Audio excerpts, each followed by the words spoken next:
Thank you for joining me. Today we're going to talk about AI agents. They seem to be all over the news, and everywhere you turn, you see another large technology firm offering the promise of AI agent frameworks and why theirs is the best. But you may not know what an AI agent is or why there's even the fuss. So today I plan to break down what an AI agent is and give you some reasons that you might want to pay attention. All right, let's get into it. So, what's an agent? An agent is AI that can reason about a task and use external tools to solve the problem for you with little intervention from you. What does that look like? And you might even think that we have agents around us today, and we do. You can look at Siri as an example, or Gemini, or Amazon Alexa. They're able to perform tasks for you on your behalf. You can give them questions and they can reason about what you're thinking and come back with answers. So you may be thinking, wait, we've already have that. We already have those. What's the big fuss now? Why is there something different? Why are we talking about this? Well, the agents that we have today can perform straightforward tasks. They're simple tasks. And if you need something more in depth, then you talk to your chatbot, you ask it a question, it gives you an answer, you ask a follow-up question that's a little bit deeper, it gives you an answer, you're happy with the answer, you're not happy with the answer. Either way, you continue this dialogue and then you get to an answer or to responses that you're happy with and you're done. It's that simple to you, right? And you can deal with that. You can do your complicated tasks this way, you can do your simple tasks the old fashioned way with rules and automation, or you can start to ask agents questions. But what if you wanted to do more? What if you didn't want to be the one that was holding back the work? You just wanted to give the task and then get your answer back. And maybe this task involves some level of thought. So it's not just straightforward. Something has to reason about it. And if you were there, you could help the system reason about it and you can go back and forth. And yeah, you're still asking questions that take some level of effort from AI. And so it's still valuable that it can churn through it and give you answers really fast, but you're still part of it. And you don't want to be part of it. You just want the task done. Well, that's what an agent's supposed to do. And the promise of these new agents will be that they can do more complicated tasks, that they can reason about problems that need multiple steps to solve, and that they should be able to do it quickly, efficiently, and delight you, that they're going to take work from you. And by freeing you up of work, you're able to work on higher value tasks and be more productive. And we should welcome them. So let's look back at the history though, because you were right. We do have agents and we've had them for a while. But we've also had AI agents that have been doing more complicated things. We started off with prompts. You could prompt an agent and give it some instructions and then follow it up with a question, and it was supposed to follow those instructions. And if the instructions were fairly simple, like, a bullet list of things that it could reasonably be expected to do without thought, then you could do that and you could get answers back. But if you had questions that were more involved, you'd almost be crazy just to throw out that really involved question and think that this chatbot, this system that you're talking to, was going to be able to break that task down. But we got more creative and we adapted the prompts that we used. We used something like called train of thought and other things like it where you would talk to your agent, your chatbot, with a fairly scripted set of instructions. And your instructions would tell the agent how to think about the problem that you were going to give it. You would say, you're going to get a problem that looks like X, and X is going to have this as the input. So when you get it, the next thing you get from me will be the input. And then you would say, once you get this input, don't answer right away. This is all part of the prompt, by the way. Don't answer me right away. Instead, think about your answer. Think about the steps that you would need to take to solve this type of problem. What would you need in an ideal world? And when you think about that, write those instructions down. After you write those instructions down, I want you to follow that flow, that loop of going through the steps that you just said that you needed to take and answer the question. But I don't want you just to come up with an answer without thinking about everything. So as you're taking each step, I want you to record your intermediate thoughts. And I want you to put it in a special section of output called the scratch pad. So every time you take a step and you get some an answer, add it to the scratch pad. And so when you do the next step, you can always refer to the scratch pad as input or things to consider as you're doing the next step. And I want you to complete each step. And after each step, look at your scratch pad of intermediate answers and reason about if you have enough to answer the question. If you have enough to answer the question, say you're done, stop this cycle, this feedback loop, and report the answer back to the user. So you've given AI this framework for how to solve your problem. You've told it to break down the problem and not try to answer it right away. Break down into steps that it needs to take to complete the problem. And then once it sees those steps, to follow them one by one, recording its answer into the scratch pad.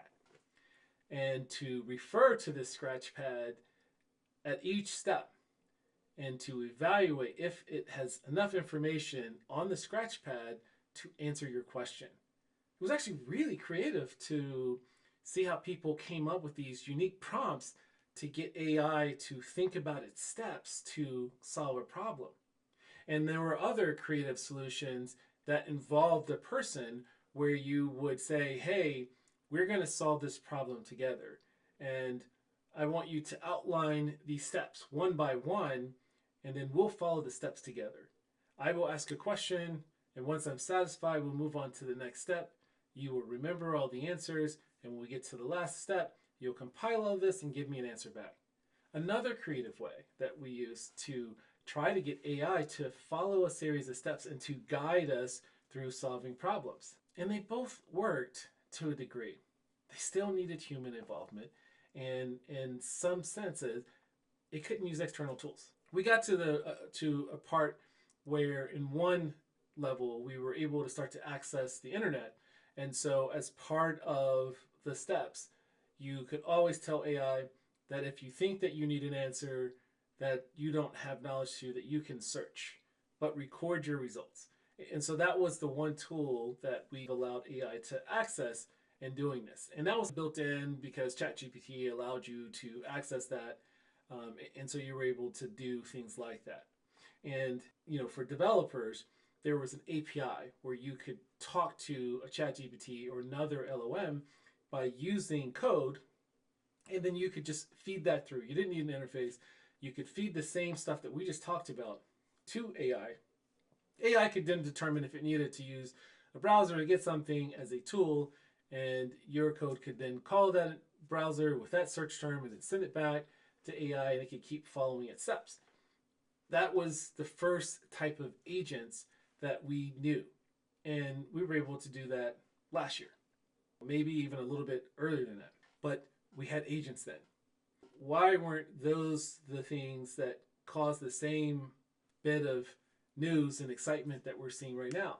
Well, they were brittle. It didn't take much to break the flow of any of those scenarios.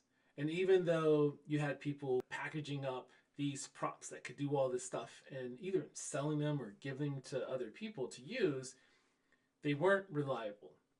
For anything that was non-trivial, you would run into issues of AI forgetting, losing its train of thought, not following its steps, not knowing that it actually solved the problem, and that would be frustrating.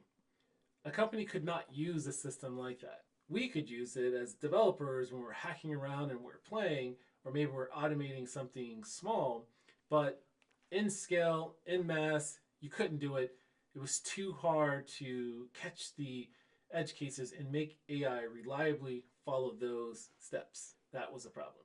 The next series of problems that we had were that we needed AI to give back a reliable answer format. If AI could not give you back a format that you could use every time, then you couldn't trust it. It wasn't reliable and it would break your system. But when I say structured format, all I really mean is that there has to be a way for you to know where the information that you need will be within the response so that you can always access it. So, for instance, a key that tells you what this value is going to be. You can always call that key and get the value that's associated with it. That allows you to have something structured. And when you have something structured and you can access stuff and it's always going to be there, then it's reliable enough to add into a larger system that will be able to access that information in the same way that maybe you would, to do it more programmatically. If the system can't find the information because AI chose not to follow this structured format, then your system breaks. That also makes your application brittle and prevents you from going into mass scale.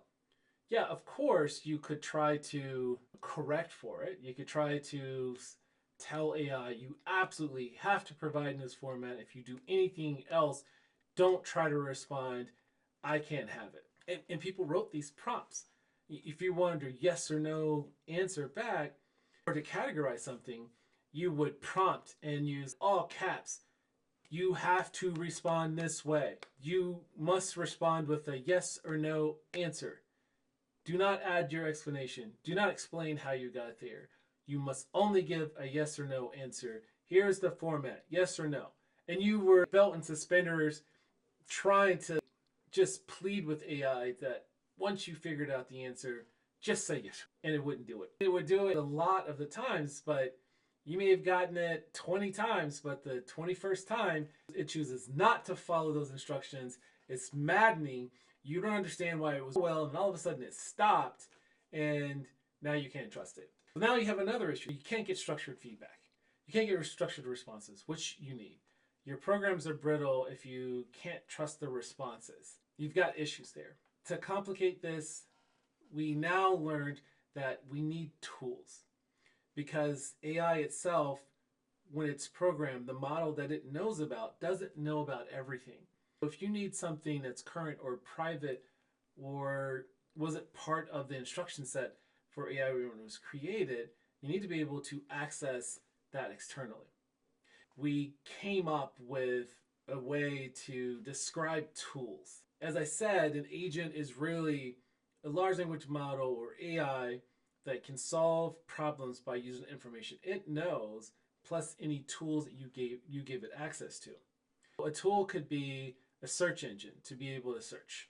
A tool could be a program that knows a calculator that can calculate math and knows how to do problems really well. A tool could be access to your database for the knowledge that you have there. You can have all kinds of tools. Your imagination is the only thing that stops you from creating the tools. And when you create this tool, you're really just creating a description for what the tool will do and when to use it. And you also tell it what variables that the tool needs to get back an answer. And now you're giving structured feedback too. You're going to say, hey, these are the variables that you can use, and describe what the variables are. You describe what the tool is, and you describe the output that you're going to send back. Now, AI is not actually going to call these tools. What AI is going to do is that it takes your problem, and as it breaks down its steps, you've told it to use a tool where it makes sense. When AI can figure out which tool to use and says, I need a web browser, and I need this search to be put in, or I need you to go to this website and pull this information back, or maybe scrape it, it's just telling you and notifying you what you need to do for it.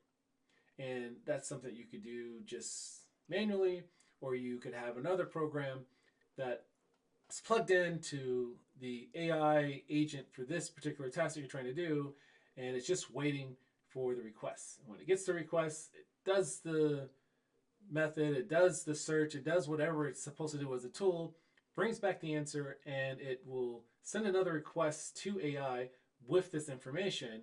And AI knows it's basically paused at this level, waiting for the answer. And once it gets the answer, it's able to keep moving forward. This is the case where we were prompting and we were giving AI instructions, and we said, the next thing that I give you is going to be the question. Don't do anything until that happens. AI was smart enough to say, okay, I won't do anything. I now have information. I'm waiting for your next prompt. And it might even say, I understand. I'm waiting for your next prompt, because it knows that it's supposed to do that. Well, this is the same way that would happen with a tool. AI would tell you which tool to use, and here are the parameters, and then it would wait for you to then plug back in that response, and then it would keep churning. That was great.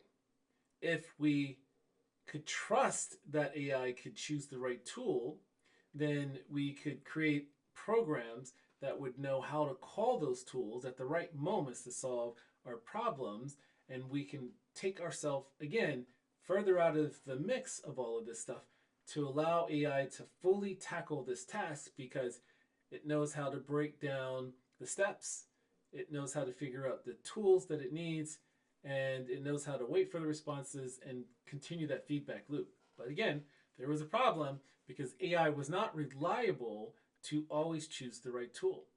There were plenty of cases where AI just simply said, I know how to do this, when it really didn't. And it refused to call your tool. And that can be very maddening, because maybe AI thinks it knows how to do some complicated math problem, and it doesn't, versus using the tool that you told knows how to do that complicated math problem. And there was another series of hacks where you would say, if you see anything that even remotely looks like math, you can't do that, you must use the tool. You were forcing AI to try to choose these tools, and yet it still wouldn't do it. And because it wasn't reliably able to pick the right tools, it's brittle again. And if it's brittle, we can't use it in corporate, we can't scale it out, because we don't have a way to really make sure that it does what it says that it's going to do. If we could solve those problems, if we could figure out how to get AI to follow its steps and to proceed to choose the right tools and to give us structured output, then we would be on our way, because we can certainly write a program that can create the tools and call those tools and have them execute and return things back and proceed along that way. But we need to have reliable part of AI. We need to have its part be reliable. It is really great, but when you ask AI, it gives you a different answer to every question, every time. There were things that we needed to work through. You had developers that were coming up with these innovative solutions, and yet they had to hack around. If it didn't give them the structured output that they were expecting, they had to reject it and come up with some way to say, no, no, no, no, try this again. You didn't give me the right output. And now you have developers coming up with even more logic to try to get AI to solve problems, because they're thinking, if I just deal with the headache and can get this logic done, then I can give these customers something that they can use and feel good about the outputs and stuff that they're going to get. I can trust AI. Just simply wasn't the case. It took us a while. But we did start to get there. We did start to get structured output that we could rely on. We did get to a place where AI was beginning to make the right types of calls and choose the right tools as we needed them. We were able to get to a place where we could provide it the right level of prompts to solve certain types of problems. We didn't get to the point where we could do complicated problems. That was still a goal and a hurdle that needed to be crossed. So what did we do next? Well, we decided that the agent that we were creating was doing too much. And because it was trying to do too much, it was becoming a jack of all trades, master of none. Right? We hear this all the time, right? You try to do too much, you're pretty good at everything, but you're never great at any one thing. So we said, what if we had lots of agents or several agents within a system, and we made each one an expert in a certain domain, an expert at solving a certain type of task that goes along with the problem set that we want AI to be able to do for us. It's still a complicated problem. Well, it's still a fairly complicated problem that has multiple steps, but it's going to be the same problem. And if you could have AI figure out when to call different one of these specialized agents, it would work better. So now you have one agent that's acting as a orchestrator that knows how to route requests. It knows how to break down the problem first to figure out what specialized tools to use. And for the orchestrator, the tools are just the expert agents that it has access to. It can then send its requests to each of those agents as needed, get back answers, make sense of the answer, and then report it back to the user. And now you're able to do a problem that's a little bit more complicated. Well, yes, but you weren't sure if the answers you were getting back were great. And you needed to add another layer of specialized agent that just checked the answers that the experts were giving back. Here's an example that hopefully makes this make more sense. If you were a software development company and you needed to create software, you would have developers, you would have business people that were in charge of the product to decide if the product, the features, were the right ones for the marketplace. You would have project managers that would help spearhead getting those problems and features done by the developers. You would have team lead developers who were in charge of looking at the code of the developers that were writing code. You would have QA, quality assurance engineers and technicians that would test all the software that was being created, and they all work together to create a product to release to the market. The developer said we could use the same thing as it relates to agents.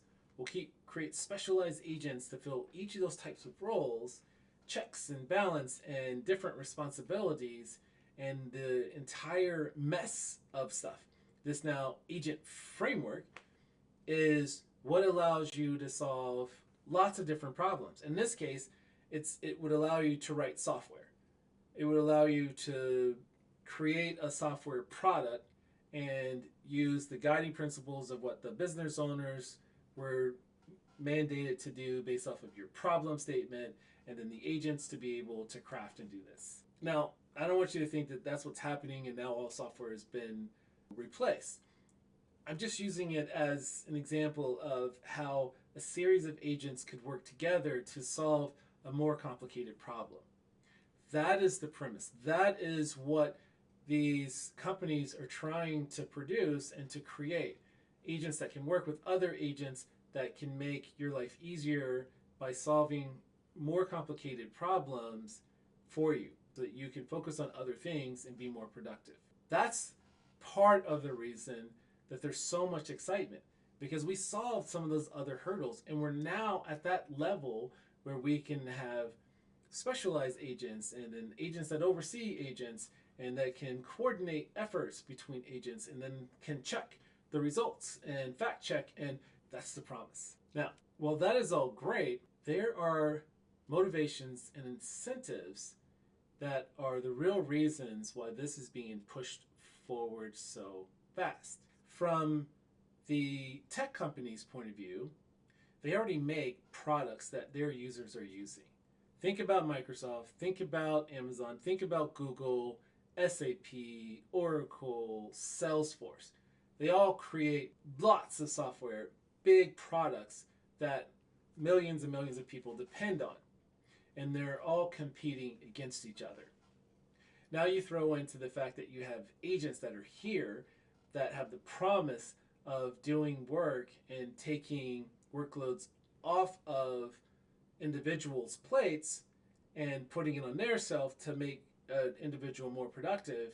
And you have the basis of a war to see who's going to get there first. Whose stuff is going to be more creative than the next player to deliver this promise. If you're Microsoft and you have a productivity suite and you're competing against Google's productivity suite, you don't want your users to leave because now Google announced that they have AI agents that integrates with their programs and makes their software better. Well, no. You're going to do the same thing.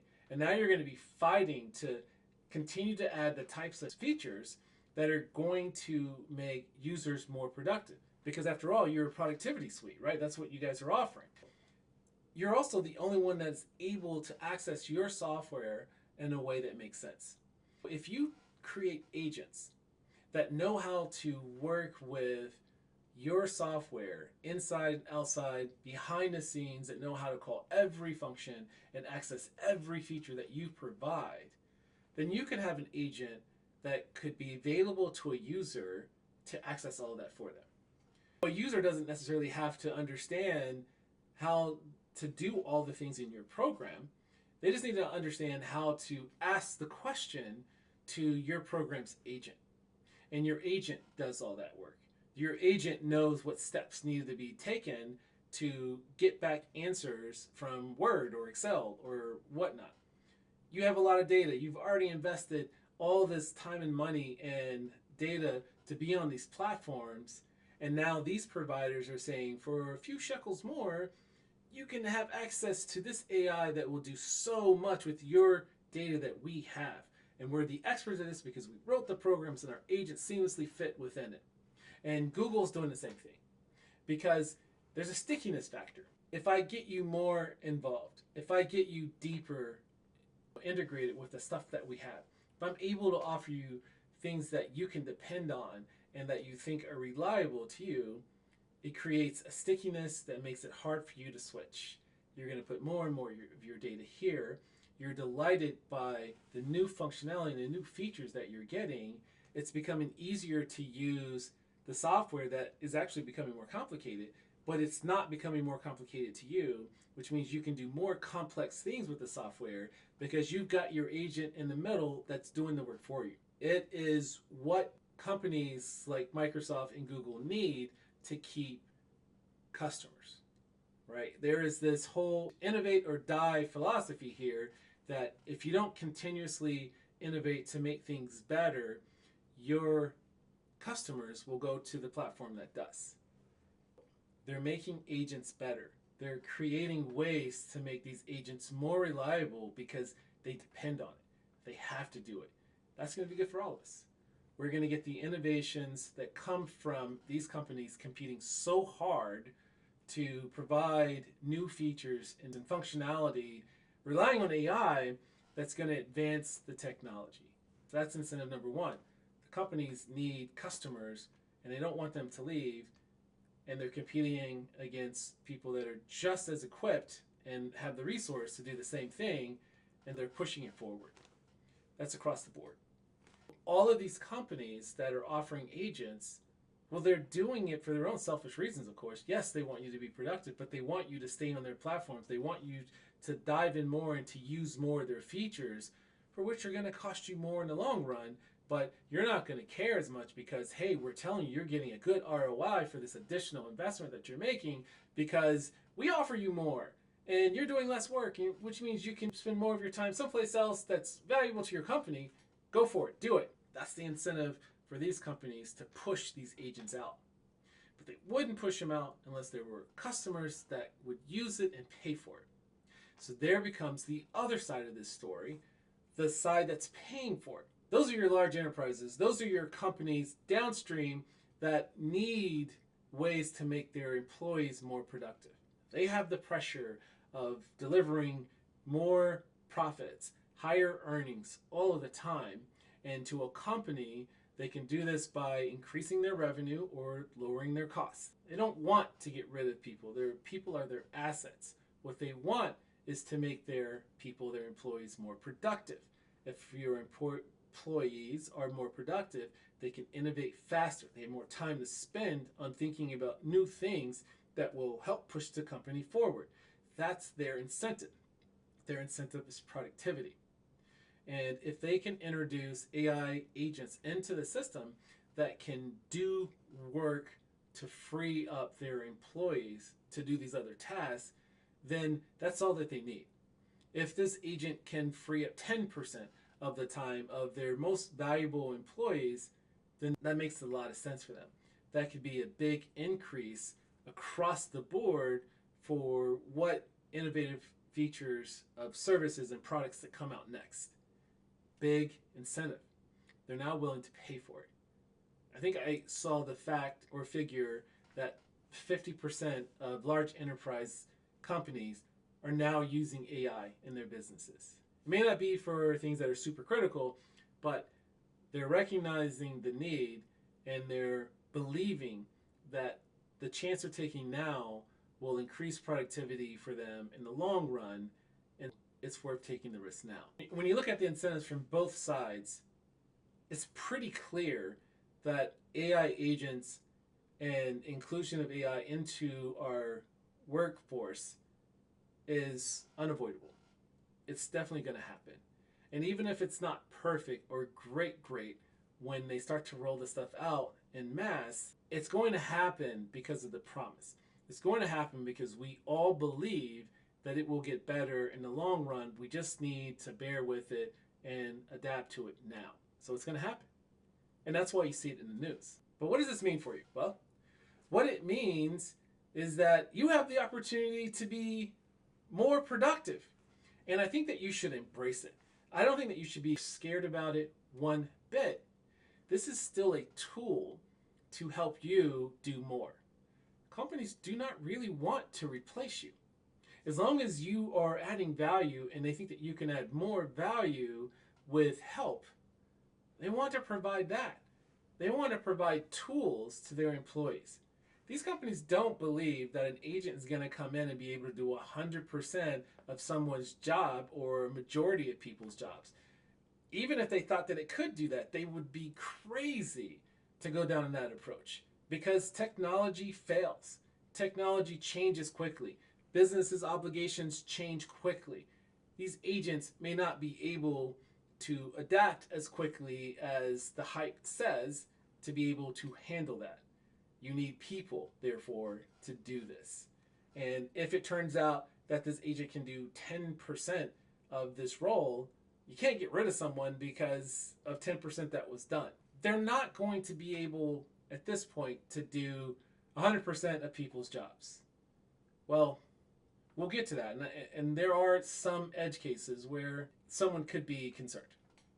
But for the most part, this is a great thing for you because arguably this work that this agent is going to do is going to be stuff that it can do faster than you. It's just work that has to be done. They may have better strategy than you do for this type of work. It's not the work that you care about as much. It's just the work that you just need done because it helps you with the things that you're really good at, the things that you believe will add value. If you can get that done quicker and with less time, you can focus on the stuff that really matters. If it can do that, then you should adopt it. You should be excited to have it come through. Think of it like your college hire. This person is going to come in. They're super smart. They've proven it in their school and their academic studies. And you know, just as good as you're sitting here, that one day this particular hire is probably going to be smarter than you and be able to do the job that you used to do better than you. I mean, hopefully you've been promoted and you've moved forward, but you'll see that this person will be coming in and learning how to do those skills and do them really well. But they need your help. This new hire is very smart, but it doesn't know how to do the job. And you don't trust it to do the job. You're going to sit with this college hire, this new hire, and train this person and get them to a place that over a period of time that you can trust that they can do this work. And then you're going to set it and forget it.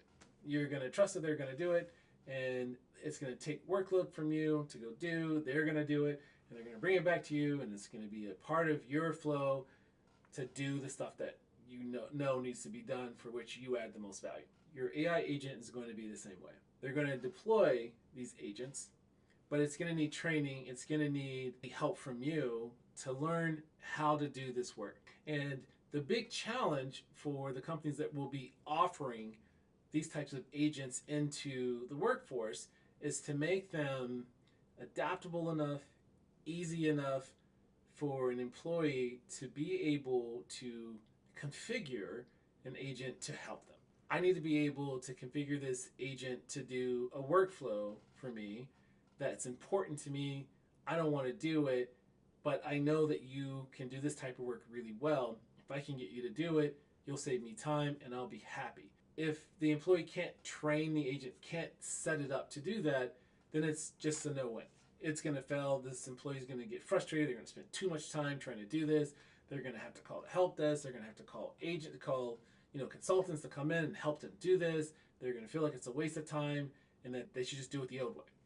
part of these frameworks have to come with the ability for real people to configure them the way that they need them to be to work. And that is going to be one of the hurdles that companies will have as they try to introduce agents that are more than just the productivity things that come with your Microsoft productivity suite or with your Google productivity suite.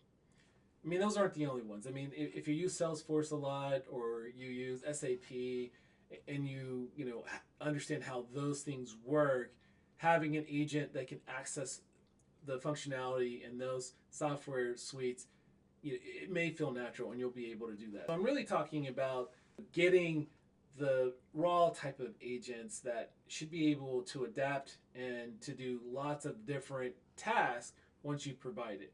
And there'll be some interface for you to be able to wire and configure these things. And if it's not simple enough for you to get, you just won't do it. Companies have a two-pronged issue. One is that they have to convince employees that these agents are going to be a good thing, and they're going to have to train them. I need to convince and train you on how to get the most out of these agents. That's going to be a big task, right? They're going to roll these things out within groups to figure out the best way to teach people and to train them. Unless it's something that they can do on scale and they don't need a lot of employee buy-in, they'll do that. But when they need these things to be more custom fit to job roles and to work within the roles and the departments of where people actually work, then that education piece is going to be there. That's the first thing they have to do. Maybe not even the first thing, it's just one. I think the bigger thing that they will have to do and help employees overcome is this fear that an agent is going to do their job and that they're not going to be needed, and therefore they don't want to embrace it, because why would you want to help the thing that's going to replace you? And companies will have to do a good job of explaining that they're in it for the productivity boost of their employees, not the replacement of their employees. And they're going to have to do a really good job of explaining that, look, if they can get 10-20% of their time freed up so that that employee can do more work, that's what the company wants. That's the message they're going to have to continue to push over and over and over to get people excited enough or just on board enough to try these agents out, to embrace them and try to get the most out of it. Those are the two hurdles that I see that companies will have as these agents get introduced. Is it still really good for you? I say yes. And I think that for a lot of the scenarios I just talked about here, if you can get a productivity boost, if you can get work that you don't really feel you should have to do and you'd be glad to give to someone else, but you know it needs a little bit of thought, rationalization, and there needs to be a process here. If it's not stuff that is just so straightforward that anyone can do it, and you need to have some thought, you need to be able to rationalize with it, that scenario is going to allow those workers who embrace the technology and push it to get the most out of it. That employee or those employees are going to be the ones that are going to advance in the company quicker, because companies value. If you're adding value and you're doing it at a high level, then they want to keep you. They're going to reward you. You're going to get bonuses. You're going to get the opportunities for promotions. You're going to be stars within the company. And those that are slower to do that, they may suffer a bit. I'm not saying it's at the level that you get fired, but it's at a level where you're going to get that encouragement to be like this guy over here that has figured it out and is embracing it. If you just adapt, and you can be there too. To be fair, again, that happens right now today too, right? You've got an employee that just figures out and just kills it. And then you have another employee that is a steady Eddie, right? He's not bad, not great, dependable to do this level of effort. You'd love for this person to do more, but it's not quite at the level that you're disappointed that that person has to go, right? You just wish they could do more. AI is going to create those same types of scenarios, but it may be bigger. The gap may be bigger. The person that's using AI and that's really understanding it may have a multiplier effect for the output that they're able to produce versus the one that is dabbling, not quite grasping, hasn't quite adapted, etc. Who knows? Over time, maybe that becomes a big enough difference that they have a conversation with the one that chooses not to. That brings me to the second scenario. There are some scenarios where people could be concerned. Once AI comes in and is used across the workforce, the ones that don't adopt it, or the ones that can't figure out how to really use it, are going to have a tougher time. There's going to be pressure. And over time, if that employee can't quite figure it out, they may end up looking for a new job. I hope that that's an extreme case, but we won't know. Not until these agents get put into each type of role and they're customized to the roles that they're going in for help. We won't know until then, but that's a concern.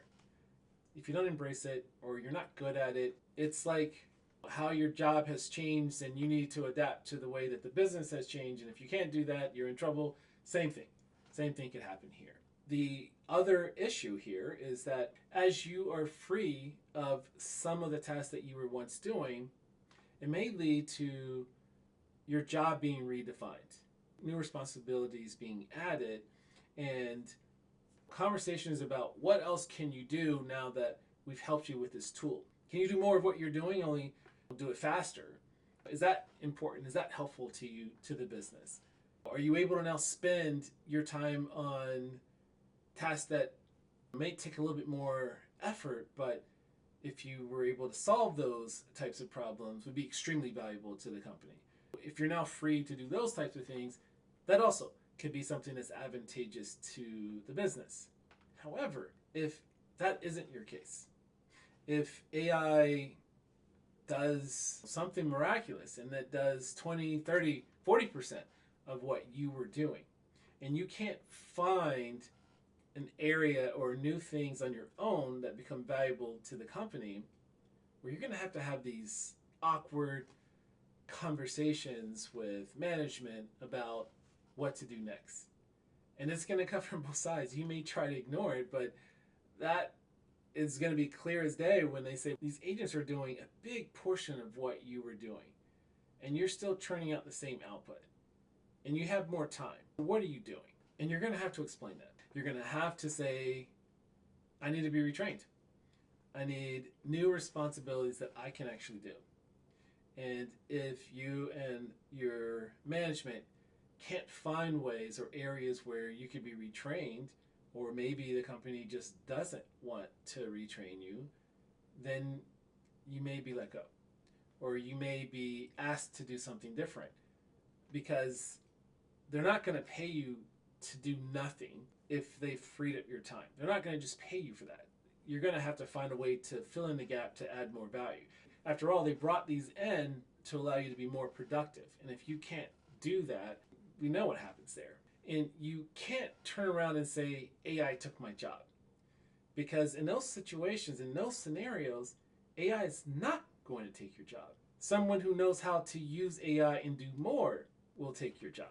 You see the difference here? AI it's not what destroys your job, or it's not the threat of AI alone that you should be concerned with as to what's going to take your job or why you won't have something. It doesn't mean that everyone's not going to have something. What it more means is that the roles where AI can play a bigger part of, AI will. And if you happen to be in those roles, it would be up to you to find new roles, to expand what you're able to do to continue to be valuable to the company. If you struggle with that, it's going to be very frustrating and scary. If you don't struggle with that and you realize that this is helpful to you, you're going to thrive. You have the case where you thrive, and you have the case where you struggle. The struggling part is the scenario that companies probably don't want to put out there. But at the same time, it's always been with us. If you struggle in your job and you're not able to perform at the level that they want, you start to have conversations, and if you can't correct it, then you're asked to leave. Same thing, just that we're giving you more tools. And this way, this new AI technology, the agents that are being put in place, if they start to get good really quickly, that's going to accelerate those conversations. In the one scenario, yay, I'm super excited, and we're going to rock forward. And the other scenario, don't be that situation.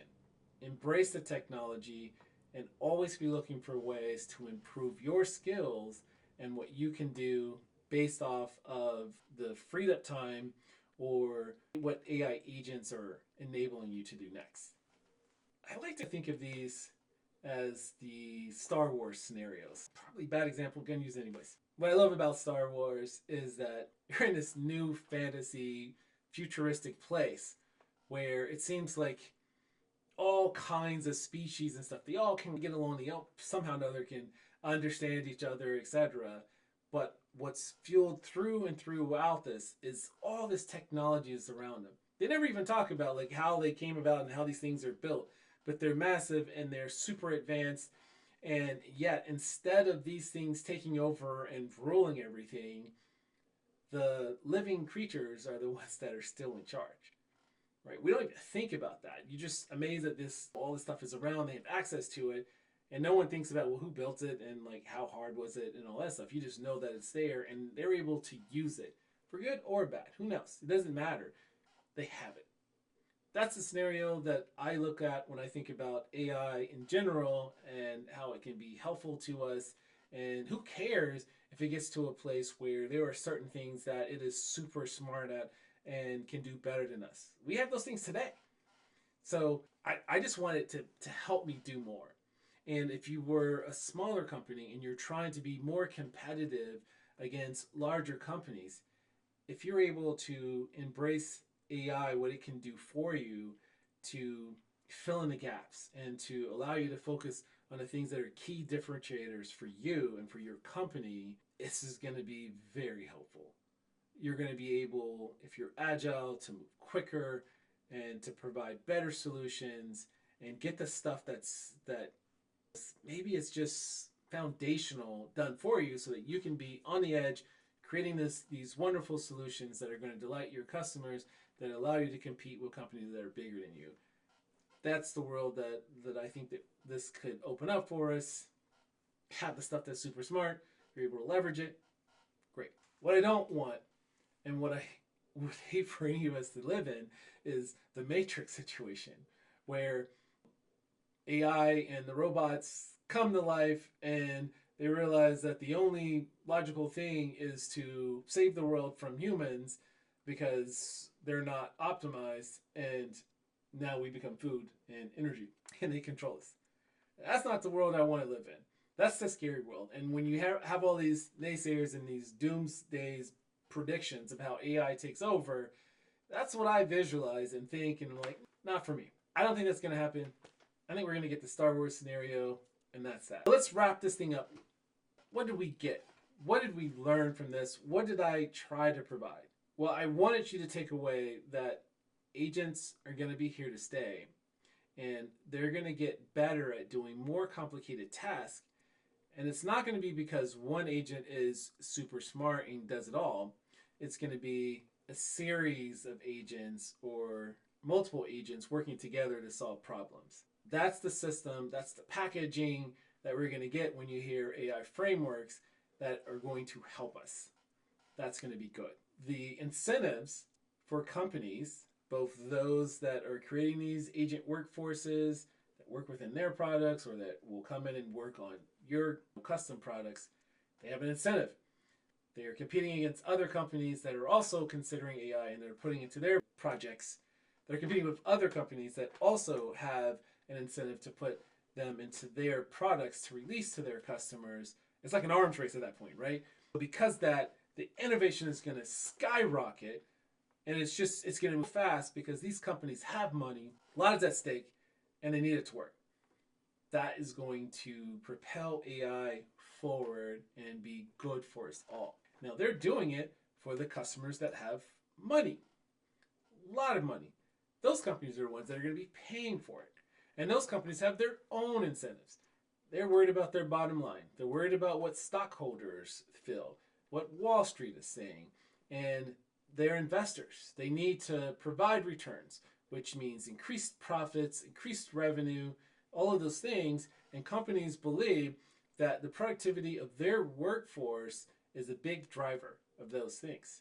If they can get 10% improvement across the board of their employees in terms of productivity, it's probably a multiplying effect on their bottom line because their employees are the ones that are innovating and creating new features and services that these companies are selling. If they can free their employees to do more of that, it's a good thing. They're absolutely going to invest in anything that has the promise of doing it. And if these companies that make AI agents and to their products can deliver on that promise, then the companies that have the money will pay for it. Incentives on both sides are going to drive this innovation framework forward. The fact that it's now in the hands of enterprise, large companies, and tech companies versus being in the hands of just the researchers and the engineers and the tinkerers that were playing with it in labs and hobbies and whatever, those are the reasons why this thing is going to just skyrocket. It's just going to go through the roof. It's going to move so fast. But at the end of the day, I don't think you can ignore this. I think that you got to pay attention. You have to see what's coming down the line, what's predicted to show up next. And when your companies start to talk about the adoption, or you're being asked whether you should consider it from a leader's point of view for your workforce or for the people that you employ, you need to know something about it. Because if you don't include it, your competitors will. If you can't get your employees involved, your competitors' companies will. If you're an employee and you choose not to adopt it and those around you do, you'll suffer. We're beginning to prove that this stuff works. You are going to be behind and your business could suffer. Your career could suffer. This was different 2 years back or so when this is all like in the lab and just coming out and there's just talk about like all the promise that it could do. You didn't have to adopt it. It wasn't on the critical path. You could play with it. You could tinker with it. You could use one-offs. You can kind of do things on your own. You could be excited by it. But there was no true pressure that you had to do it. But once enterprise started to do this, once large tech started to invest heavily and to start to roll out products, it's gone. It's over with. If you choose not to adopt and to be aware of this now, when it hits your job, when it hits your company, you are going to be far behind that it is going to be frustrating and it is going to be stressful. That's my message here is you probably have to pay attention. You don't have to go out tomorrow and try to find every article on agents. Just be aware that this type of stuff is happening. Be open to embracing the possibility of how it could be used at your company and to help you. And think positively that it's going to be a good thing. It's going to help with your productivity. It's not going to replace you. Hey, I hope you enjoyed this and you got something out of what an agent is, why they're in the news, and why they're probably going to be very popular with companies in the future. If you thought it was valuable, you thought it was interesting, please leave me a like, subscribe, and tell someone. And to find me on all the other platforms, just come to my site. It's keithelliott.me. There you can see all the other platforms that I'm connected on. You can follow me there. You can join the conversation. You can contact me. Love to have the conversation and continue it going. Leave me comments. Tell me what you want to hear about. We'll talk about those things too. Thanks for listening and watching, and I hope to have you watch another episode. Thanks.